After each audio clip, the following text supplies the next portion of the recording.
Corona టైంలో ఇది తీసుకోవడం కరెక్ట్ అనిపించిందా? ఏ వ్యాక్సిన్ తీసుకోవడం కరెక్ట్ అనిపించిందా? వ్యాక్సినేషన్ ఉన్నది మనకి చాలా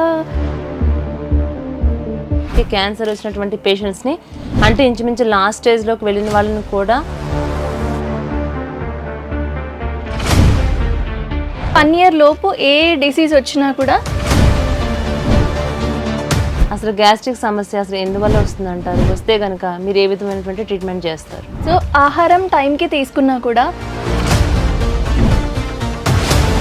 ఒక బీపీ, షుగర్ ఇట్లాంటివి ఏదైనా మనకి అటాక్ అయింది అనుకున్నప్పుడు అది లైఫ్ టైం అది మనతో పాటు జర్నీ చేస్తుంది. దానికి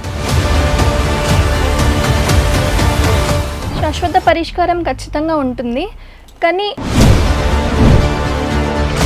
మేము సాధారణంగా మనం హాస్పిటల్కి వెళ్ళాలి, ఏదైనా ఒక ట్రీట్మెంట్ చేయించుకోవాలి అంటే మీరు చెప్పే ట్రీట్మెంట్ ఏదైతే ఉందో దీంట్లో అంటే పెయిన్ఫుల్గా ఉంటుందంటారా, పెయిన్ లేకుండా ఉంటుందా? ఈ ట్రీట్మెంట్ ఏ విధంగా ఉంటుంది? పెయిన్ఫుల్గా అయితే ఏమి ఉండదు, బట్ కొంచెం చిన్న పిల్లల్లోనే ఇలాంటి సమస్యలు కనిపిస్తున్నాయి. పీరియడ్స్ కరెక్ట్గా రాకపోవడం కావచ్చు, లేకుంటే ఓవర్ బ్లీడింగ్ కావడం కావచ్చు. ఇలాంటి సమస్యలకు మీ దగ్గర మంచి పరిష్కారం దొరుకుతుంది అంటారు? ఆయుర్వేద ప్రిన్సిపల్స్ ఎలా ఉంటాయంటే నాన్ వెజ్ తినే వాళ్ళలోనే ఎక్కువ ఈ ప్రాబ్లమ్స్ చూస్తున్నాం. అంటే నాన్ వెజ్ వల్ల అన్ని నష్టాలు ఉన్నాయంటారా? మనకి వెజిటేబుల్స్తో ఎంత యూజ్ అయితే ఉంటుందో నాన్ వెజ్తో కూడా అంతే యూజ్ ఉంటుంది.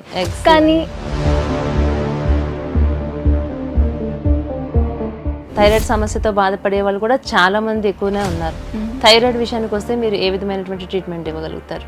థైరాయిడ్ సమస్య స్టార్టింగ్ స్టేజ్లో వస్తే తలనొప్పితో బాధపడుతున్నాం అన్నది ఒక ఎత్తు అయితే, ఈ మైగ్రేన్ అన్నది చూస్తే ఇప్పుడు మనం ఈ ఫోన్స్ ఎక్కువగా యూజ్ చేయటం వల్ల ఇంకా మరి ముఖ్యంగా వాళ్ళకి మైగ్రేన్ అనేది ఎక్కువ అవడం జరుగుతుంది. వాళ్ళు కూడా చాలా ఇబ్బంది పడుతున్నారు. ఇట్లాంటి వాళ్ళు ఎట్లాంటి జాగ్రత్తలు తీసుకోవాలి? ఇంకా ఎక్కువ తలనొప్పి వస్తుంది కాబట్టి వీళ్ళు కంపల్సరీగా చిన్నపిల్లలు లేరు, పెద్దవాళ్ళు లేరు, అందరికీ హెయిర్ ఫాల్ ఎక్కువగా అవుతూనే ఉంటుంది. ఇప్పుడు మనం ఈ మధ్యకాలంలో చూస్తూ ఉంటే హెయిర్ ఫాల్కి సంబంధించి ఎలాంటి ట్రీట్మెంట్స్ ఉన్నాయి? ఏ ప్రిన్సిపల్లో అయినా మన బాడీ దేని మీద నడుస్తుందంటే వదల బొమ్మాలి నిన్ను వదలా అన్నట్టు నన్ను అస్సలు వదలట్లేదు. మనకి ఏది అవసరమో అది తింటే సరిపోతుంది. మనం హెల్తీగా స్ట్రాంగ్గా తింటూ ఉన్నా కూడా ఆ వీక్నెస్ ఎందువల్ల వస్తుంది? ఈ నరాల బలహీనతకి దీనికి రీజన్ ఏంటి అంటారు అసలు? ఎందువల్ల అంటే మనం అన్నీ తీసుకున్నా కూడా ఏదో ఒకటి లోపం అన్నది ఖచ్చితంగా ఉంటుంది.